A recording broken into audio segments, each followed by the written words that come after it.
السلام علیکم ورحمۃ اللہ وبرکاتہ۔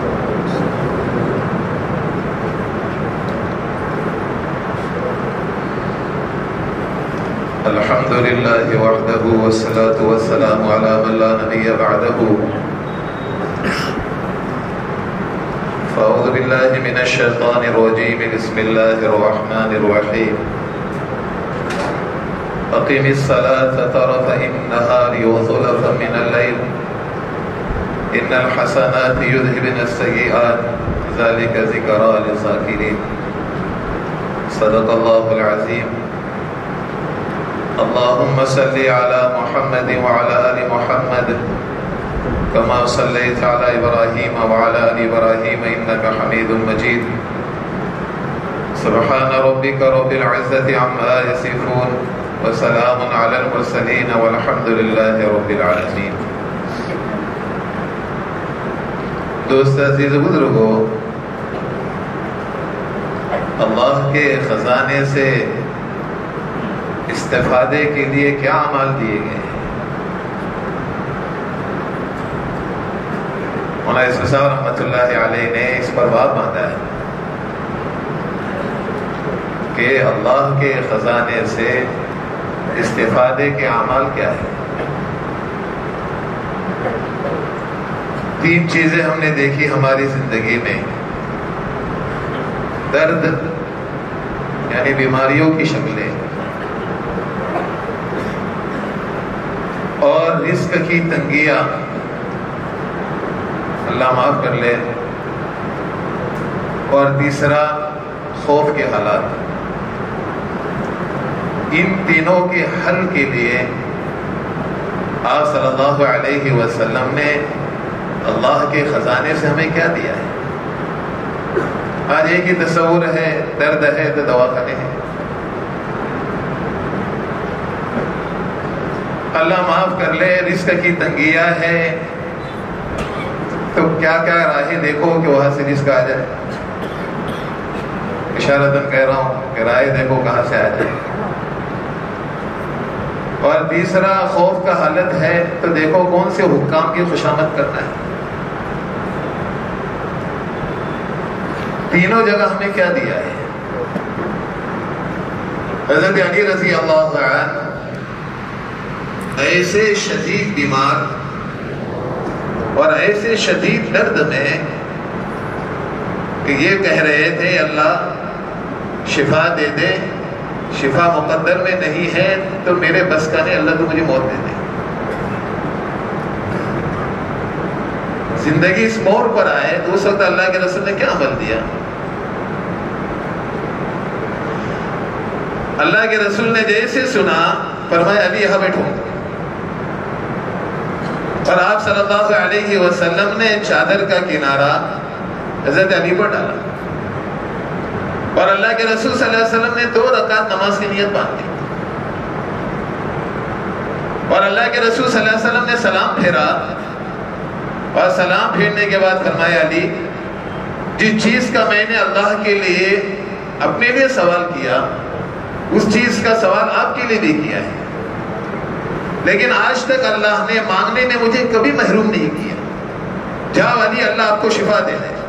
حضرت علی کہتے ہیں میں چند قدم ہی چلا تھا تو اللہ نے میرا سارا درد ہی اللہ نے ختم کر دیا۔ یہ واقعہ ہم سب کے لیے ہے کہ زندگی اس موڑ پر آئے تو سب سے پہلے نماز کی طرف متوجہ ہو جائے۔ کیا سناؤں آپ کو؟ ساری بیماریوں کی شکلیں اللہ کے ذات علی کے لیے ایک ٹھوکر میں ختم کرنے کے لیے کافی ہے۔ حضرت ایوب علیہ السلام پر کیا بیماریاں تھی؟ علماء چونکہ نبی کی ذات بڑی اعلیٰ ہے اس وجہ سے خاموش ہے کہ وہ بیماری کیا تھی، لیکن سب کا اس پر اتفاق ہے کہ ہڈی کے علاوہ پورا جسم درد سے، بیماریوں سے اور پھوڑوں سے بھرا ہوا تھا، لیکن اللہ نے ختم کیسے کیا؟ اللہ نے اتنا ہی کہا ارکض برجلک۔ مولانا یوسف صاحب نے فرمایا کہ ایڑی بھی ایسی تھی کہ اس کا گوشت ایسا نیچے لٹک رہا تھا. اس ایڑی کو کہا مار زمین پر. جیسے مارا پانی کا چشمہ پھوٹ پڑا. کہا نہا لو اور پی لو. جب پی لیا اور نہا لیے اور ایک کونے میں کھڑے ہو گئے تو ان کی بیوی نے آ کر ان کو ہی پوچھا یہاں ایک بیمار رہتا تھا وہ کہاں گیا؟ کوئی جانور اس کو کھا گیا؟ فرمایا میں تو ہوں. یعنی اللہ کے ذاتی علی کے لیے بیماریوں کو ختم کرنے کے لیے ایک ٹھوکر کافی ہے. لیکن اللہ معاف کر لے ہم لوگ متوجہ ہوتے ہوا. دیکھو میں یہ نہیں کہتا ہوں کہ متوجہ مت ہونا. ہم یہ کہتے ہیں کہ پہلے توجہ اللہ کے ذاتی علی کی طرف کرنا. ایک مثال اللہ اکبر. دوسری مثال ہماری رزق کی تنگی ہے. اس کے لیے سب سے بڑی چیز ہے کہ آپ مسجد کی طرف آ جاؤ. یعنی مسجد میں آنا اللہ کی طرف آنا ہے. آپ صلی اللہ علیہ وسلم نے تنہائی کا وقت اور مسجد میں دیکھا حضرت ابو امامہ باہلی کو. تو حجرے سے آواز دی ابو امامہ کیا بات ہے؟ اکیلے ہو مسجد میں کوئی ہے نہیں, کیا بات ہے کیوں بیٹھے ہو؟ فرمایا اللہ کے رسول صلی اللہ علیہ وسلم مجھ پر قرضہ ہو چکا ہے. آپ صلی اللہ علیہ وسلم نے فرمایا کیا میں تجھے دعا نہ سکھاؤں؟ اگر آپ کا قرضہ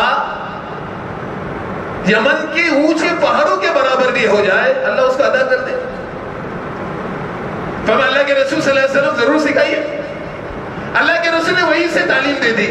اللہم انی اعوذ بک من الہم والحزن واعوذ بک من العجز والکسل واعوذ بک من الجبن والبخل واعوذ بک من غلبۃ الدین وقہر الرجال. کہ میں پڑھتا رہا. چند ایام کے بعد میں واپس آیا کہ اللہ کے رسول صلی اللہ علیہ وسلم اللہ نے میرا سارا قرضہ ادا کر دیا. مجھے آگے بتانا ہے کہ یہ ہوگا کب. ایسے ہی آئے انس بن مالک رضی اللہ عنہ کے پاس ان کے غلام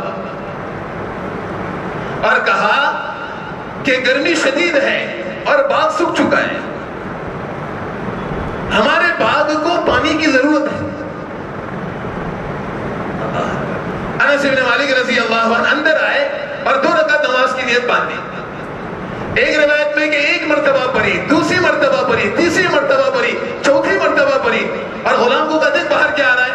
غلام نے کہا پرندے کے پر کے برابر بادل آ رہا ہے. وہ بادل آیا اور چھا گیا اور جو برسنا شروع کر دیا. انس بن مالک نے اپنے غلام کو گھوڑا دے دیا, ذرا چکر لگا کر آ, یہ ہمارے حویلی کے علاوہ اور باغ کے علاوہ کہیں برس رہا ہے کیا؟ انہوں نے سارے چکر لگا کر آئے. فرمایا ہمارے باغ کے علاوہ کہیں قطرہ نہیں برس رہا ہے. تنگی کیا ہو گئی؟ ہو گئی. مجھے سمجھانا آ گیا ہے کہ نماز ہو کیسی لکھی. تیسری مثال دی ابو بیلک رضی اللہ عنہ کی. لیکن ان کی یہ مدد اس تجارت پر یہ ہوئی, اس کی 2 وجوہات تھیں کہ تجارت کے ساتھ عبادت میں باکمال تھے اور تجارت کے ساتھ ڈرنے والے بہت زیادہ تھے. ان کو ہتھیار سے لیس ڈاکو نے گھیر لیا اور کہا پہلے تیری جان لوں گا بعد میں تیرا مال لوں گا. انہوں نے کہا دیکھ مال تیرا مقصود ہے, مال لے لے, جان تو چھوڑ دے. فرمایا نہیں, میرا ضابطہ یہ ہے کہ پہلے میں جان لیتا ہوں بعد میں مال لیتا ہوں. ابو بیلک رضی اللہ عنہ نے فرمایا پھر ایک کام کر لے, مجھے 2 رکعت نماز پڑھنے کا موقع دے دے. پڑھ لو. انہوں نے 2 رکعت نماز پڑھی اور دعا کے لیے ہاتھ اٹھائے. یا ودود یا ذل عرش المجید یا فعال لما يريد اسألك بعزتك التي لا ترام وملكك الذي لا يضام وبنورك الذي ملأ اركان عرشك ان تخفيني شر هذا اللص یا مغیث اغثنی یا مغیث اغثنی یا مغیث اغثنی. ایک فرشتہ سواری پر نمودار ہوا, اس کے ہاتھ پر نیزہ گھوڑے کی کان تک اٹھایا ہوا اور اس نے جو پھینک کر مارا ڈاکو جگہ پر ڈھیر ہو گئے. انہوں نے جلدی سے اس کے پیچھے پیچھے بھاگے. ارے اللہ کے بندے تو کون ہے؟ فرمایا سن لے, جب تو نے ان کلمات کے ساتھ اللہ سے دعا مانگی تو آسمانی دروازوں پر زلزلہ طاری ہو گیا. جب تو اسے دوسری مرتبہ پکارا یا مغیث اغثنی تو آسمانی دنیا میں شور برپا ہو گیا اور ہر ایک پکار رہا تھا ایک مظلوم کی دعا ہے. تو میں نے اللہ سے دعا کی یا اللہ اس مظلوم کی مدد کے لیے مجھے اتار. تو میں نیچے آیا ہوں. سن لے, زندگی میں کسی پر بھی کوئی مسائل آ جائے اور وہ 4 رکعت نماز پڑھ لے اور انہیں کلمات سے دعا مانگے, اس کی بھی ایسی مدد ہوگی جیسے آپ کی مدد ہوئی ہے. لیکن بھائی اب سنانا اصل کی طرف آنا ہے. میں نے دیکھا کہ درد کا مسئلہ حل ہو گیا, رزق کا مسئلہ حل ہو گیا, بیماری کا مسئلہ حل ہو گیا, لیکن نماز تھی کیسی وہ سنے آپ. معاف کرنا, ہم سب کو اس کی فکر بھی نہیں. 5 وقت نماز پڑھ رہے ہیں, ایسا کچھ کرے کیا بولے. شیخ یوسف رحمۃ اللہ علیہ نے کہا حضرت ابو طلحہ باغ میں ہے, وہ باغ جس پر گھر والوں کی زندگی کا گزارا ہے. شیخ یوسف نے 2 باتوں سے اس کو تشبیہ دی ہے کہ کھجور کھانے کا منظر چڑیا کا اتنا خوبصورت تھا کہ باغ میں چڑیا کھجور کھا رہی ہے اور اس کو دیکھ رہے ہیں. اس میں فقط یہ بھول گئے کہ کتنی رکعتیں ہو گئی. ایک روایت میں ہے کہ خوشی لٹک رہے تھے اور چڑیا آئی اور گنجان خوشوں میں اس کو پتہ ہی نہیں چلا کہ باہر کیسے نکلوں. یہ منظر دیکھنے میں پتہ نہیں چلا کہ رکعتیں کتنی ہو گئی. بعد میں خیال ہے رکعتیں کتنی ہو گئی. آج تمہارے میرے ساتھ روز ہو رہا ہے. فوراً آئے عثمان ذی النورین کے پاس, اے عثمان جس باغ پر میرے گھر والوں کا گزارا ہے اس کی قیمت 50,000 درہم ہے, میں اللہ کے لیے اس کو وقف کر رہا ہوں کہ اس نے مجھے نماز جیسے عمل سے بے خبر کر دیا. آپ کا نام میں مثالیں دوں گا آپ کو. حضرت ابن عباس رضی اللہ عنہ کی 2 آنکھوں میں سے ایک آنکھ کی بینائی جا رہی تھی. سنو ایک بات تاکہ ہم لوگ اس کو سیکھیں علماء سے. اس آنکھ کی بینائی جا رہی تھی. اطباء نے 2 مشورے دیے. یہاں مجھے چھوٹی سی چیز سمجھانا ہمارے جوان بچوں کو. 2 مشورے دیے اطباء نے. پہلا مشورہ یہ ہے کہ 1 ہفتے تک آپ کو پیٹ کے بل لیٹنا ہے. اکثر لوگ سوتے ہیں پیٹ کے بل.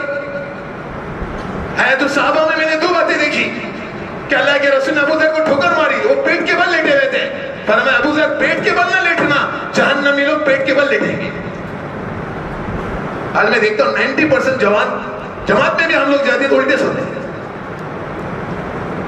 ایک جملہ کہا, دوسرا جملہ کہا یہ اللہ کو پسند نہیں ہے.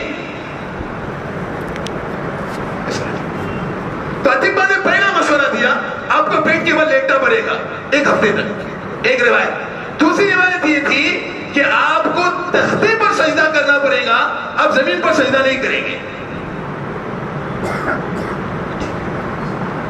اس وقت سب سے بڑے علماء, میں حیرت سے کہتا ہوں علماء سے بھی کہتا ہوں, مشورہ لیا کرو ہر چیز میں. ابن عباس کا مقام اتنا اعلیٰ ہے, روم کے بادشاہ کہا کرتے تھے کہ ان کا علم دیکھ کر ایسا لگتا ہے کہ مدینہ میں کوئی نبی موجود ہے. اتنا بڑا علم. لیکن پھر بھی جب یہ مسئلہ آیا تو لکھ کر بھیجا امی عائشہ رضی اللہ عنہا کے پاس. یہ ایک روایت میں قاسم کو بھیجا ابو ہریرہ کے پاس اور امی عائشہ کے پاس, یہ مسئلہ آیا ہے میں کیا کروں. اللہ اکبر. دونوں کا قاصد آیا اور کہا کہ اس 1 ہفتہ آپ سجدہ نہیں کرو گے, یعنی تختے پر سجدہ کرو گے. اس بیچ میں اگر آپ کی موت آئی تو 1 ہفتے کی نمازوں کا کیا. آج تو ہمیں اجازت ہے.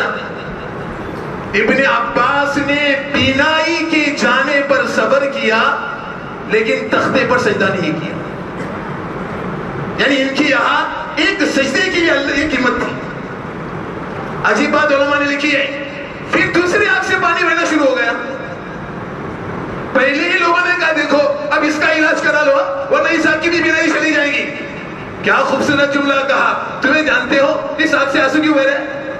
فرمایا نہیں معلوم. فرمایا یہ بہن اس بہن کی فراق میں رو رہی ہے کسی نے صبر کر کے جنت میں جگہ بنا لی، میری کب باری آئے گی کہ میں بھی اب میری بینائی چلی جائے اور میں بھی جنت میں بھی جگہ بنا لوں؟ ہمیں ثابت اتنا کرنا ہے کہ ایک ایک سجدے کی اللہ کے یہاں اور آخری گزارش آپ سے معاف کرنا، آج ہماری نماز میں جلدی بہت ہے، ہماری نماز میں جلدی بہت ہے،